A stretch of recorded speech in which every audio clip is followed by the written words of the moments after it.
Class 10th mathematics में मैंने अभी तक प्रश्नावली 1.1 करा दिया था। अब आज प्रश्नावली 1.2 कराना है। निम्नलिखित संख्याओं को अभाज्य गुणनखंड के गुणनफल के रूप में व्यक्त कीजिए। तो अब ये संख्याएं दी हुई हैं, उनको अभाज्य गुणनखंड के रूप में लिखना है। तो देखते हैं कैसे लिखते हैं। प्रश्नावली 1.2 है। प्रश्नावली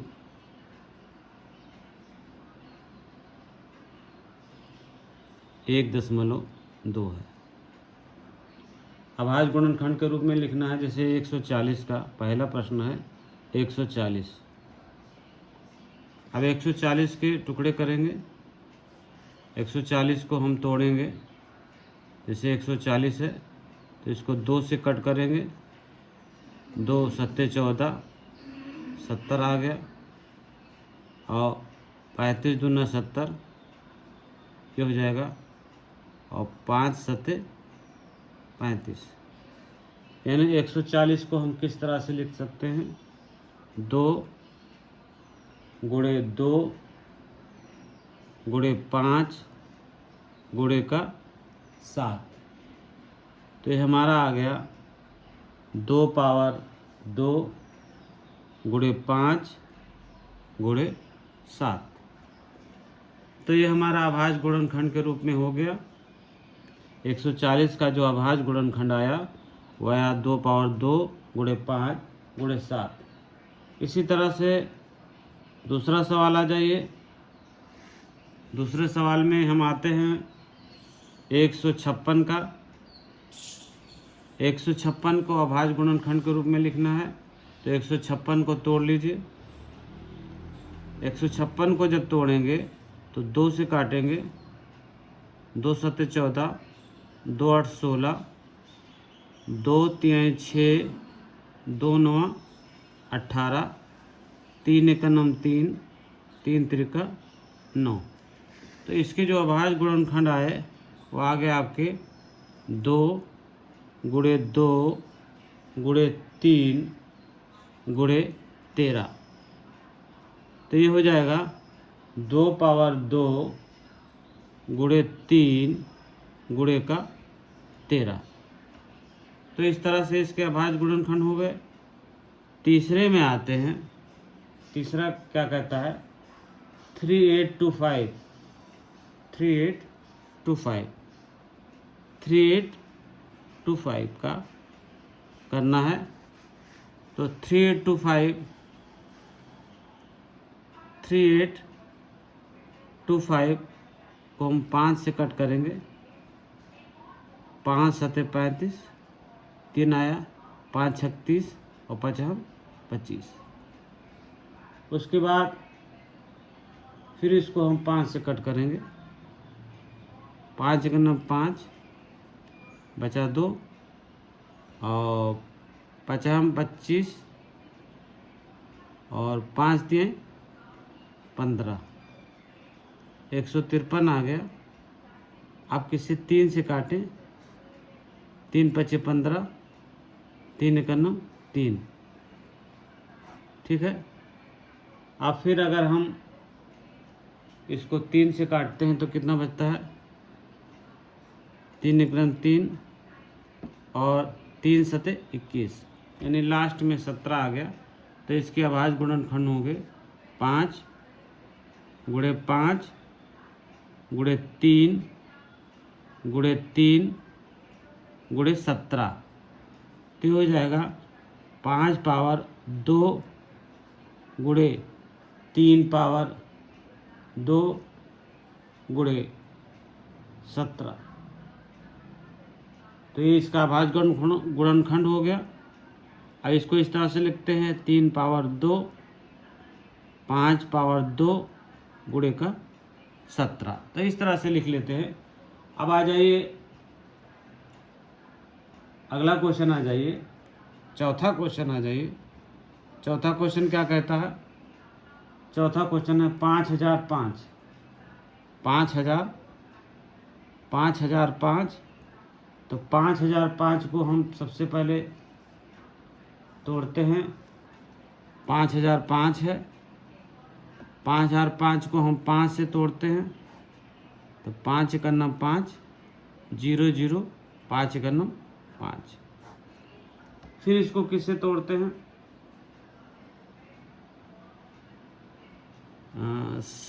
किसी भी संख्या से तोड़ लेंगे। देखिए 7 से जा रहा है, 7 का नम 7, अब बच गया कितना? 3, 7 चौक 28, यहाँ 7 का नम 7, 3 बचा, 7 चौक 28, 2 बचा, 7 त्रिक 21। अब किससे जाएगा? देखिए 13 से जा सकता है, 13 का नम 13 और 13 का नम 13, यानी इसका अभाज्य गुणनखंड हो गया 5 गुणे 7 गुणे 11 गुणे 13। इस तरह से इसको हम अभाज्य गुणनखंड के रूप में लिख सकते हैं। अब आइए 5वां क्वेश्चन आ जाइए। 5वां क्वेश्चन में है 7429, 7429। अब 7429 को ब्रेक करेंगे। 7429 को हम किससे काटेंगे देखते हैं। अगर हम 17 से काट दें तो 7 4 17 9 34, 17 17 चौका 68, 17 चौका 68।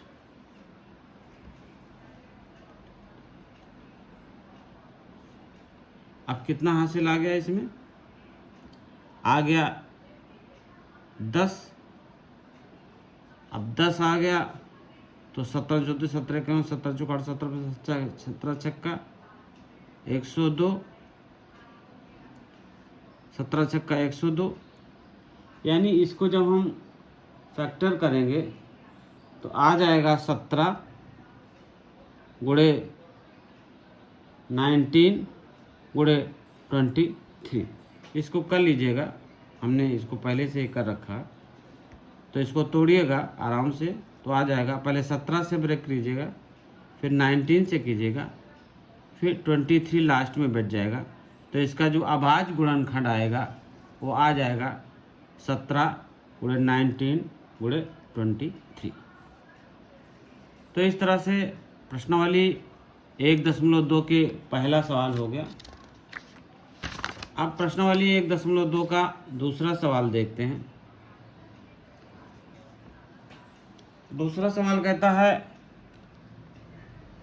पूर्णांकों के निम्नलिखित युग्मों के HCF और LCM ज्ञात कीजिए तथा उसे जांच कीजिए कि दो संख्या का गुणनफल बराबर है HCF इंटू LCM। तो यहाँ पर हम देख लेते हैं, एक फार्मूला होता है HCF और LCM का, यानी ये फार्मूला होता है HCF इंटू LCM, LCM बराबर था पहला व्यंजक गुणे दूसरा व्यंजक। पहला व्यंजक यानी पहला व्यंजक अगर A है और दूसरा व्यंजक V है तो उसको हम कहते हैं A इंटू B। पहला व्यंजक गुणे का दूसरा व्यंजक, दूसरा व्यंजक। इस तरह से हम ये फार्मूला लगा के LCM और HCF ज्ञात कर लेते हैं। किसी संख्या के LCM अगर HCF ज्ञात करना है, HCF ज्ञात करने के लिए क्या करते हैं? अगर हम केवल किसी संख्या का HCF ज्ञात करना है तो संख्याओं में प्रत्येक उभयनिष्ठ अभाज्य गुणनखंड ही सबसे छोटी घात का गुणनफल होगा। यानी ये देख लेंगे कि दोनों में जो कॉमन होगा, अगर दो व्यंजक दिया हुआ है, पहले व्यंजक का गुणनखंड करेंगे, दूसरे व्यंजक का गुणनखंड करेंगे और दोनों व्यंजकों में जो कॉमन होगा उसी को हम मान लेंगे HCF। संख्याओं में, इसको लिख लीजिए, संख्याओं में प्रत्येक उभयनिष्ठ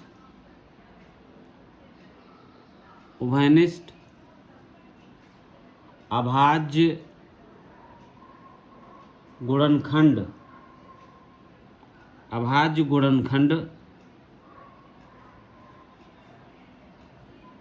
की सबसे छोटी घात का गुणनफल, की सबसे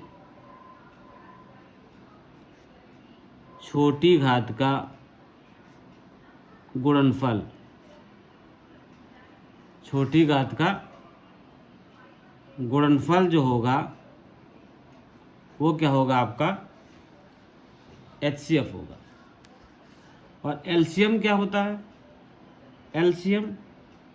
एलसीएम जब दो व्यंजक हो गए उनका हम फैक्टर करेंगे, उनका गुणनखंड करेंगे, तो जो कॉमन होगा उसको भी लेंगे और जो कॉमन नहीं होगा उसको भी लेंगे।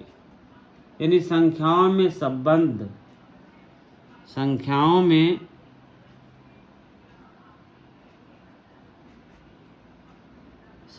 में संबंध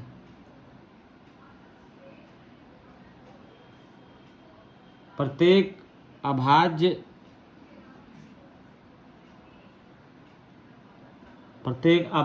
गुणनखंड की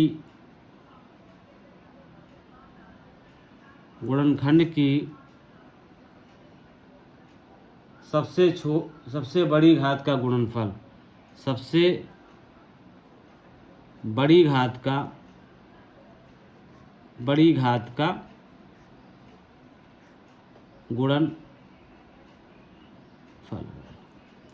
यानी अगर हम किसी दो व्यंजक दिए हुए हैं उनका हम फैक्टर करते हैं तो उसमें देखते हैं सबसे बड़ी घात क्या है, या ये देखते हैं कि जो कॉमन होता है उसको भी लेते हैं और जो कॉमन नहीं होता है उसको भी लेते हैं, तो हमारा एलसीएम निकल आता है। अब दूसरा क्वेश्चन देख रहे हैं, पूर्णांकों में निम्नलिखित युग्मों के HCF और एलसीएम ज्ञात कीजिए तथा उनकी जांच कीजिए कि दो संख्याओं का गुणनफल बराबर है HCF इंटू एलसीएम। अब देखते हैं सवाल को क्या होता है। अब ये सवाल प्रश्न नंबर 2 का पहला सवाल है। प्रश्न नंबर 2 का पहला सवाल है ये 26 और दूसरा है 91। तो 26 को आप आराम से कर लेंगे, 2 इंटू 13 13 हो गया, 26 हो गया। और 91 का कर लेंगे 13 इंटू 7। अब इसमें अगर हम HCF ज्ञात करते हैं तो हम देखते हैं दोनों में क्या कॉमन है। तो 13 जो है वो कॉमन है, तो ये हो जाएगा इसका HCF। एलसीएम ज्ञात करना है तो क्या करेंगे, जो कॉमन होगा वो भी लेंगे और जो कॉमन नहीं होगा वो भी लेंगे। यानी सबसे बड़ी घात लेंगे तो 2, इसमें 2 1 है और 13 है और ये 7 है, तो हो जाएगा 2 13 इंटू 7। इसको गुणनफल कर देंगे, गुणा करेंगे तो आ जाएगा 182। यानी एलसीएम आ जाएगा इसका कितना, 182 इसका निकल के एलसीएम आ गया। अब दो संख्याओं का गुणनफल ज्ञात करेंगे। दो संख्याओं का गुणनफल,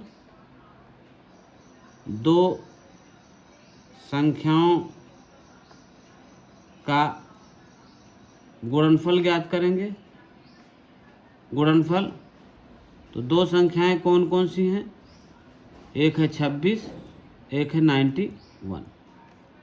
तो दोनों संख्याओं का जब गुणनफल करेंगे तो आ जाता है 2366। दोनों को गुणा कर लीजिए और एलसीएम इंटू HCF निकालेंगे।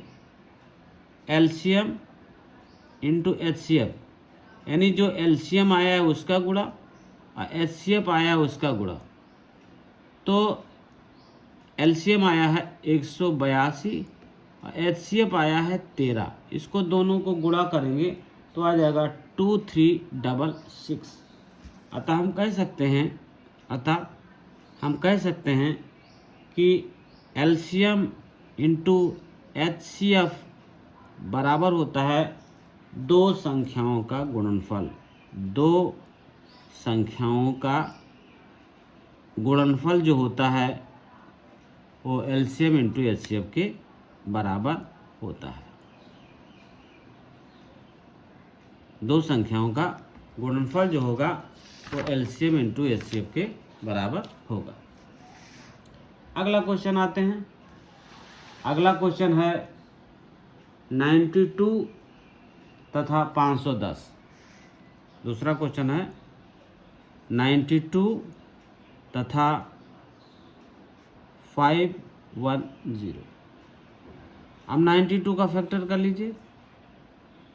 92 का कर लेंगे तो 2 इंटू 2 इंटू 23 आएगा। 92 का देख लीजिए कैसे करते हैं। 92 का 2 से कट करेंगे, 2 चौक 8, 2 छक 12, फिर 2 से कट करेंगे, 2 दूनी 4, 2 तीन 6, तो ये आ गया 92 का। 510 का करेंगे। 510 का करेंगे तो कितना आ जाएगा, आप देखिए। 510 का कर लीजिए। 510 को कर लीजिए।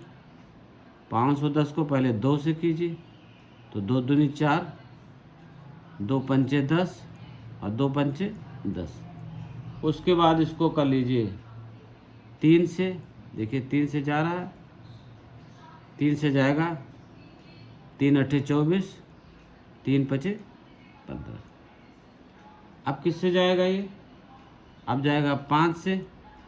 5 का 5 और 5 सत्ते 35, तो 510 का आ जाएगा 2 गुणे 3, 2 गुणे 3 गुणे 5 गुणे 70। अब हम सबसे पहले एचसीएफ ज्ञात करेंगे। अब एचसीएफ इसका कितना हो जाएगा, सब में क्या कॉमन है, केवल 2 कॉमन है, तो एचसीएफ इसका हो जाएगा 2। एलसीएम कितना हो जाएगा, एक 2 ये होगा, 2 ये हो जाएगा, 3, हो जाएगा 5, हो जाएगा 17, हो जाएगा 23। 2 2 3 5 17 23, 17 और केवल 17 होगा, 23 नहीं होगा। 23 नहीं आया है, ये 17 होगा। इसको जब गुणा करेंगे तो आ जाएगा 2 3 4 6 0। एलसीएम में सबसे बड़ी घात ले लेते हैं। 2 की सबसे बड़ी घात है 2 बार है, 3 जो 1 बार है, 5 1 बार है, 17 1 बार है, और इसमें जो है 17 1 बार है। अब इसको हम गुणा कर लेंगे तो कितना आ जाएगा, 17 गुणे 23 भी आ जाएगा, 23 भी रहेगा, क्योंकि यहाँ एक 23 छूट रहा है, तो यहाँ गुणे इंटू 23 हो जाएगा। और इसको जब सबको मल्टीप्लाई करेंगे तो 23 460 आ जाएगा आपका। अब दो संख्याओं का गुणनफल निकाल लीजिए, यानी एलसीएम इंटू एचसीएफ निकाल लीजिए। एलसीएम इंटू एचसीएफ जब निकालेंगे तो कितना आ जाएगा, 92 गुणे 510, इसको हमने गुणा करके पहले रख लिया, तो हो जाएगा 46920। एलसीएम कितना आया है, सॉरी एलसीएम आया है आपका, ये गड़बड़ हो गया है। एलसीएम आपका आया है 23 460। एचसीएफ आया है 2, इसका गुणनफल करेंगे तो आ जाएगा 46920। अब दो संख्याओं का गुणनखंड निकालेंगे, गुणनफल। दो संख्याओं का गुणनफल निकालेंगे। दो संख्याओं का गुणनफल कितना हो जाएगा? पहली संख्या है 92, दूसरी संख्या है 510, दोनों को गुणा कर देंगे 46920 आ जाएगा। अतः हम लिख सकते हैं कि दो संख्याओं का गुणनफल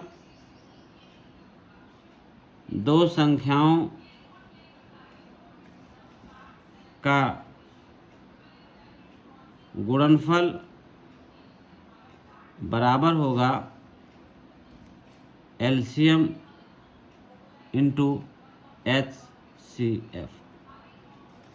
अगला सवाल देखते हैं, तीसरा नंबर सवाल देखते हैं। 12, 15 और 21। ठीक है, अब तीसरा सवाल देखो क्या कहता है। तीसरा सवाल कहता है अभाज्य गुणनखंड विधि द्वारा निम्नलिखित पूर्णांकों के एलसीएम और HCF ज्ञात कीजिए। तीसरे का फर्स्ट देखिए, अभाज्य गुणनखंड विधि द्वारा निम्नलिखित पूर्णांकों के HCF और LCM ज्ञात कीजिए। तो देखिए, अब दिया हुआ है 12, 15, 21। तो पहले 12 का निकालिए, 12 का फैक्टर कर लीजिए। 12 का फैक्टर हो जाएगा 2 इंटू 2 इंटू 3, और फैक्टर निकाल लीजिए 15 का।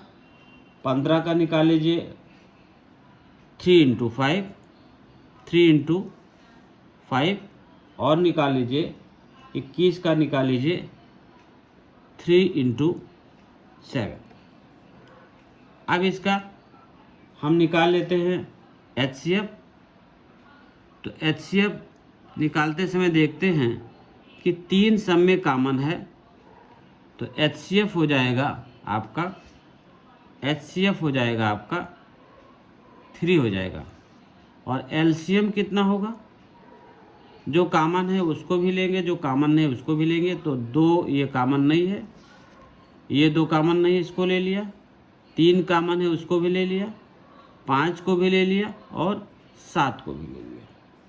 तो 2 2 3 5 7, यानी इसको जब हम सॉल्व करेंगे तो आ जाएगा 420। ये इसका आपका हो जाएगा LCM। अगला सवाल देखते हैं। अगला सवाल दूसरा सवाल है आपका। दूसरा सवाल क्या कहता है? दूसरा सवाल कहता है 17, 22 और 29 का LCM और HCF ज्ञात करना है। तो 17 को तोड़ दीजिए सबसे पहले। 17 को तोड़ेंगे तो 1 इंटू 17 हो जाएगा, और किसी से जाएगा नहीं। 23 को तोड़ेंगे तो 1 इंटू 23 हो जाएगा, और किसी से जाएगा नहीं। और 29 को तोड़ेंगे तो 1 इंटू 29 हो जाएगा। अब इसमें क्या निकालेंगे? HCF निकालेंगे सबसे पहले। HCF कितना है? 1 कॉमन है सब में। कितना कॉमन है? 1 कॉमन है, तो ये हो जाएगा HCF हो जाएगा 1। LCM कितना हो जाएगा?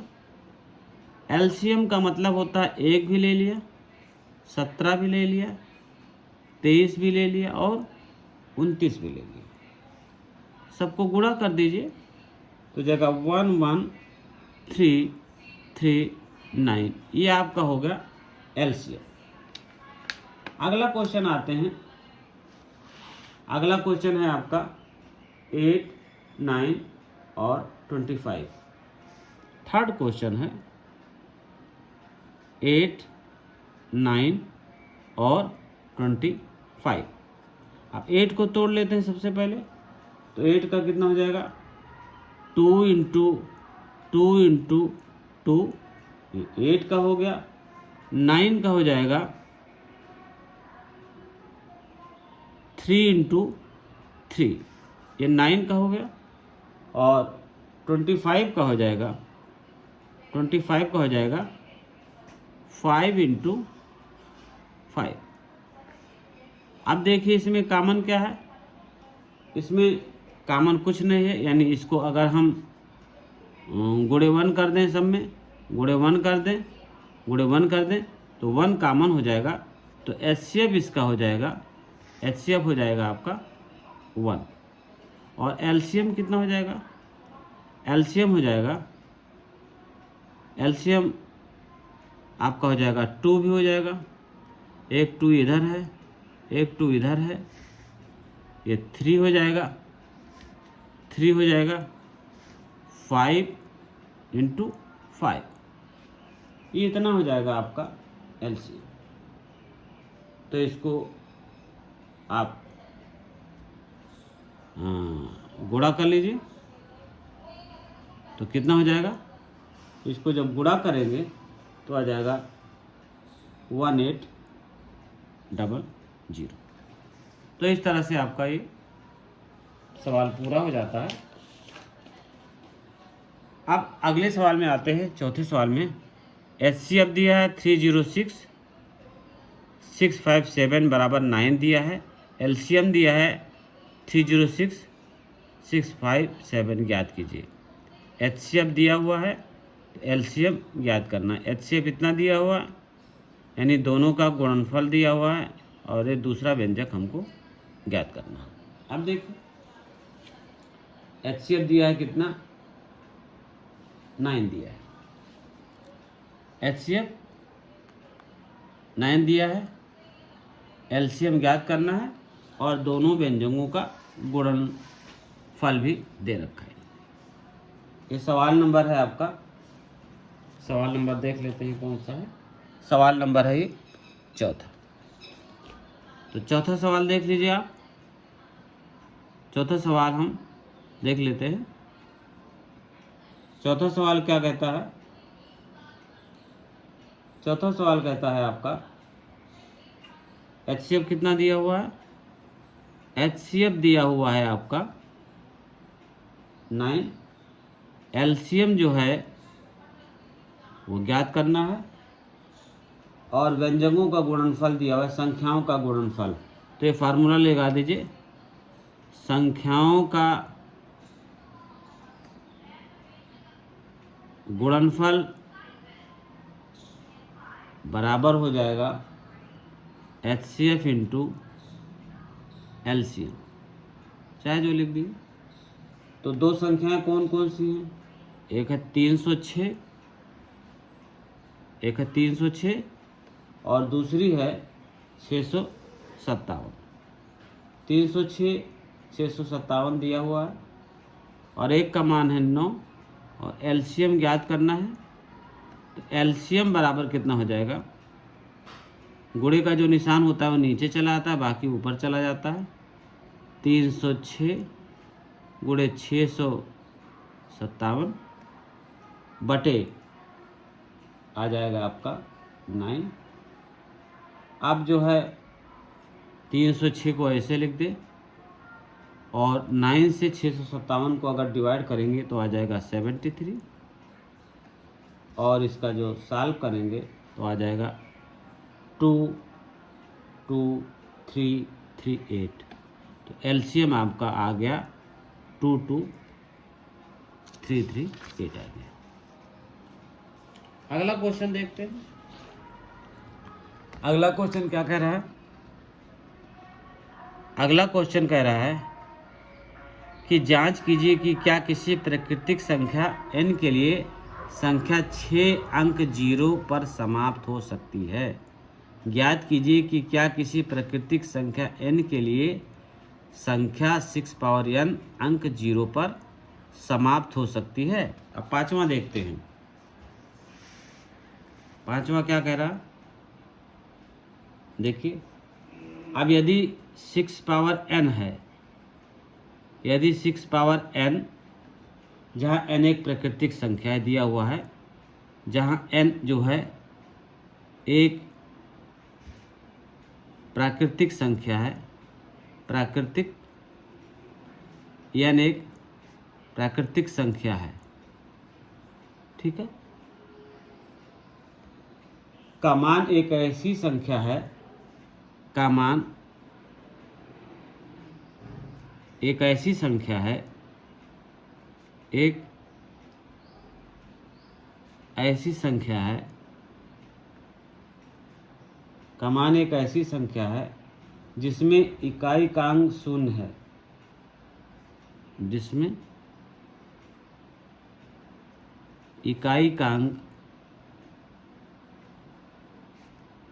इकाई-कांक शून्य है, इसमें इकाई-कांक शून्य है। तो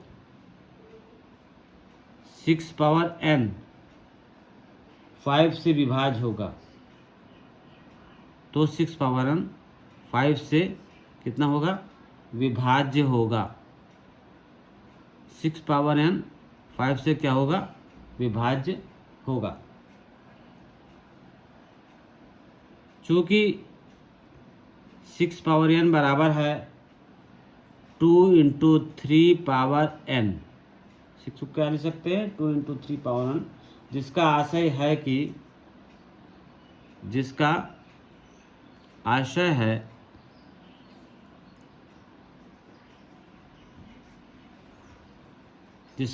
है कि 6 पावर n के अभाज्य गुणनखंडों में अभाज्य गुणनखंडों में 2 या 3 के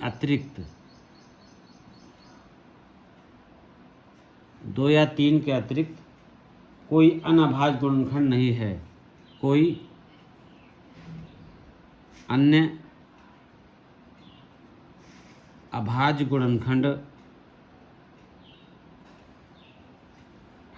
गुणनखंड नहीं है, अभाज्य गुणनखंड नहीं है। इसलिए 6 पावर n का कोई गुणनखंड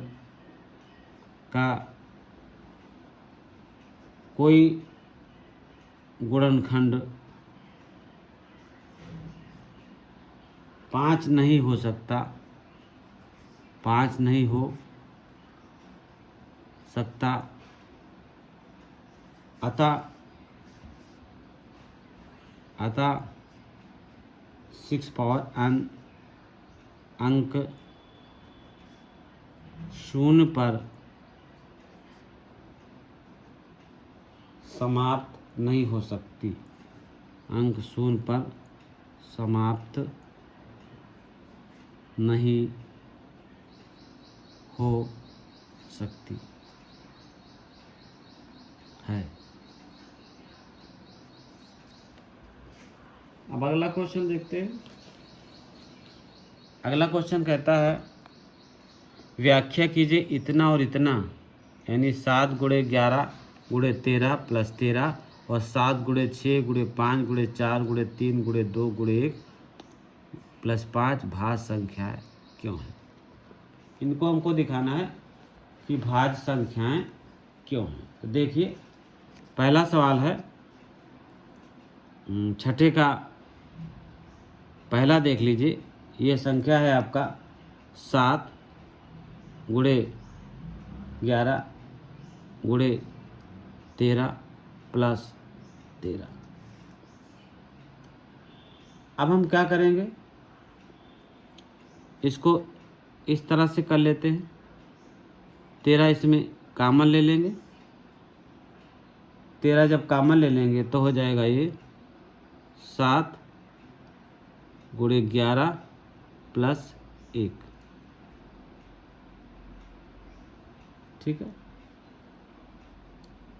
7 गुणे 11 गुणे 13 प्लस 13, तो 13 अगर हमने कॉमन ले लिया तो 7 गुणे 11 प्लस 1 हो गया। अब इसको क्या सब कर सकते हैं, 13 ऐसे रखिए, 7 गुणे 11 11 सते 77 और प्लस 1, तो कितना हो जाएगा, 13 गुणे 78 हो जाएगा, 13 गुणे 78। अब 78 को तोड़ लीजिए, 78 को जब तोड़ेंगे तो कितना आ जाएगा, 78 को हम तोड़ेंगे 78 को, तो क्या देखते हैं, 2 3 6, 2 9 18, 3 1 9 3, 3 3 9, तो हो जाएगा 13 गुणे 2 गुणे 3 गुणे 13। अतः दी हुई संख्या को दी हुई संख्या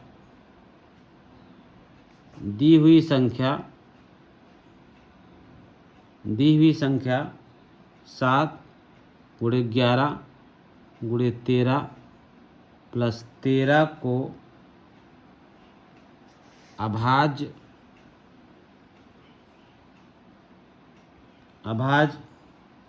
गुणनखंड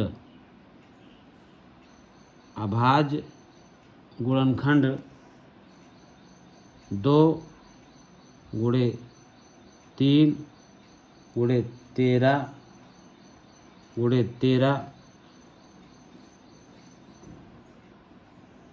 के रूप में व्यक्त कर सकते हैं,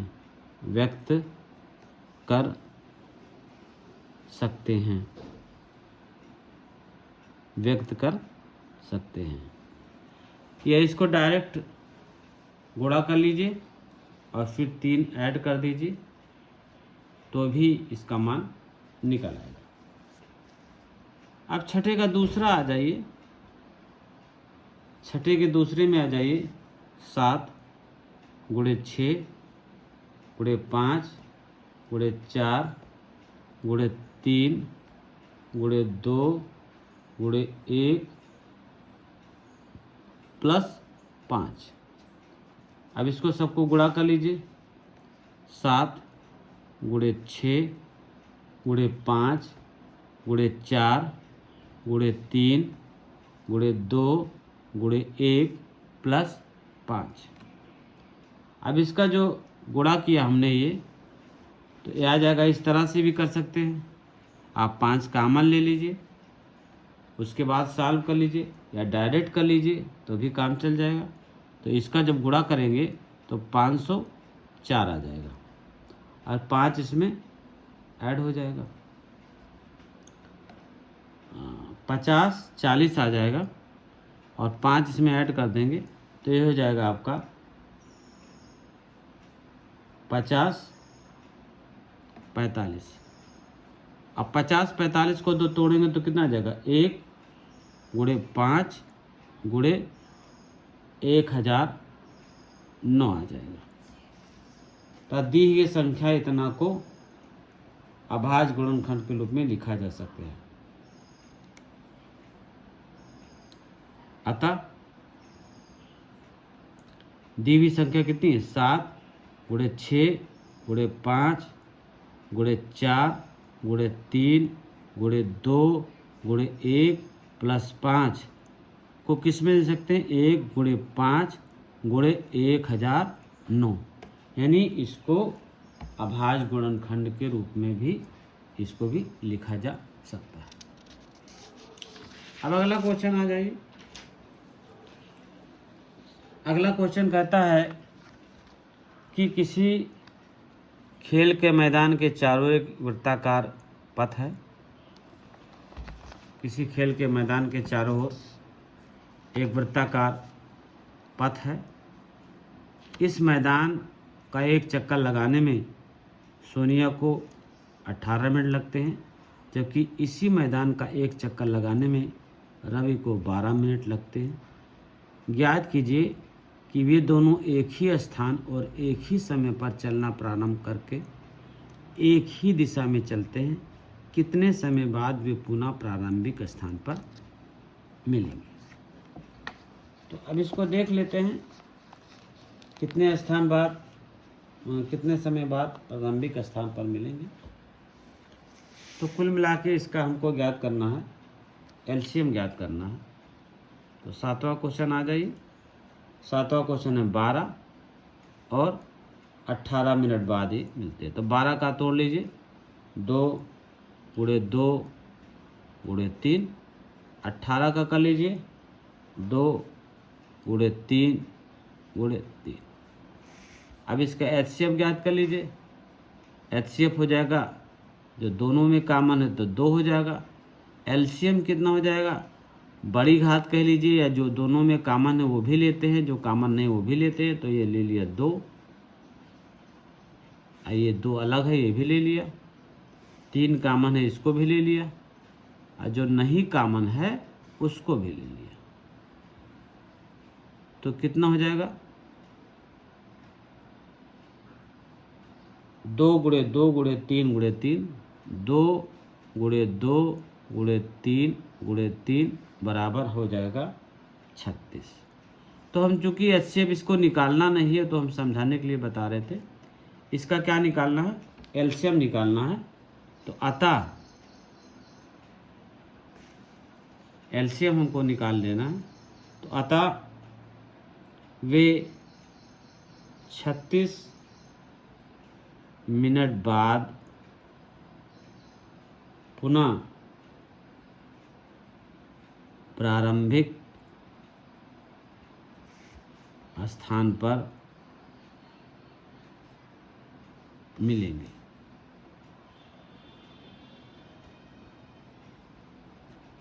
तो इस तरह से आपका ये जो प्रश्नावली हम करा रहे थे 1.2 ये समाप्त हो चुका। इसके बाद अगला क्वेश्चन, अगली प्रश्नावली अगले दिन कराएंगे। धन्यवाद।